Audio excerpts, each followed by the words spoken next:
मैं आप लोगों को एक कहानी सुनाने जा रहा हूँ जो कि मेरे द्वारा लिखी गई है, जिसका शीर्षक है पाताल की अनोखी बातें। जो कि इस तरह है। चंदर, जो कि अनाथ आश्रम से लाया हुआ एक बच्चा था, उसकी माँ बिंदु की आंचल तब खुशियों से भर गई जब चंदर अपनी माँ की आंचल में आ आके छुपने लगा। और माँ की आवाज़ से जब सारा आंगन गूंजने लगा, तब से ही बिंदु चंदर को गोपाला गोपाला कह के पुकारने लगी थी। जब चंदर न था तब बिंदु को कई समस्याओं से जूझना पड़ता था। कोई उसे बांझ कहता, कोई कुलछन। चंदर के आते ही इन समस्याओं से बिंदु को छुटकारा मिल गई।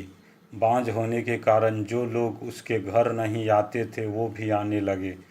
बिंदु एक विधवा औरत थी जिसकी शादी के कुछ साल बाद ही उसके पति की मौत हो गई थी। चंदर शुरू से ही शरारती था, लेकिन आज उसके 8 वर्ष पूरे हो जाने के कारण उसके शरारतीपन में भी तरह तरह की तब्दीली होने लगी थी। उसके शरारतों की चर्चा आस पड़ोस में भी होने लगी थी। एक बार बिंदु जब भगवान के सामने प्रसाद रख आंख बंद कर पूजा कर रही थी, तब चंदर पूजा खत्म होने से पहले और बिंदु की आंख खुलने से पहले ही वो सारे प्रसाद को खाकर वहाँ से भाग खड़ा होता। जब उसकी माँ की आंख खुलती तब वो गुस्से में आकर कहा करती, नटखट गोपाला, एक दिन यमुना नदी में फेंक डालूंगी।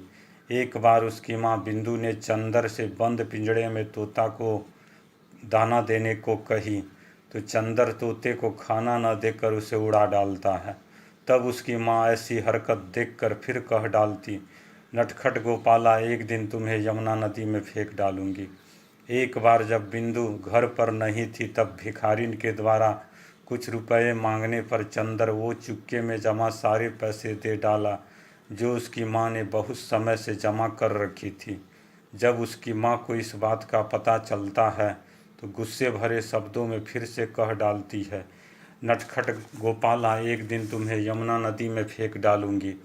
इस तरह आए दिन चंदर कोई न कोई शरारत करता और उसकी माँ वही कथन बार बार दोहराती। हर वर्ष की भांति इस बार भी जब यमुना नदी के किनारे मेला लगा था, तब चंदर और उसकी माँ मेला देखने के लिए निकल पड़ते हैं। मेले में जाने के लिए उन्हें नाव से एक छोर से दूसरे छोर जाना पड़ता था। जब वो दोनों नदी पार करने के लिए नाव पर बैठे तो नाव पर कई लोग पहले से बैठे थे। कुछ शहरी थे, कुछ ग्रामीण थे, कुछ साधु थे, कुछ व्यापारी थे। शांत जल में नाव के बढ़ते ही चंदर को फिर वहाँ शरारत सूझती है और वो वहाँ भी शरारत करने लगता है। तब उसकी माँ वहाँ भी बोल पड़ती है, नटखट गोपाला, एक दिन यमुना नदी में फेंक डालूंगी। चंदर की माँ बिंदु के मुंह से ऐसे शब्द निकलते ही नदी में नाव जोरों से कांपने लगती है और नाव में सवार सारे लोगों में डर पैदा होने लगती है कि कहीं नाव डूब न जाए। लगातार नाव के कांपते रहने के कारण एक आदमी चंदर को उठाकर यमुना नदी के बीच में फेंक डालता है और वह नदी के बीचों बीच बहता दूर तक चला जाता है और वह बहता ही रहता है और तब नाव का कांपना भी बंद हो जाता है। दोस्तों, कहने का अर्थ है, जिस प्रकार रस्सी के बार बार का घर्षण पत्थर पर भी अपना प्रभाव छोड़ डालता है, बूंद बूंद गिरता जल भी घड़ा भर डालता है, ठीक उसी तरह बार बार गलत शब्दों का प्रयोग भी अपना प्रभाव छोड़ने लगता है। इसलिए दोस्तों, हम सबको गलत शब्दों के प्रयोग से बचना चाहिए।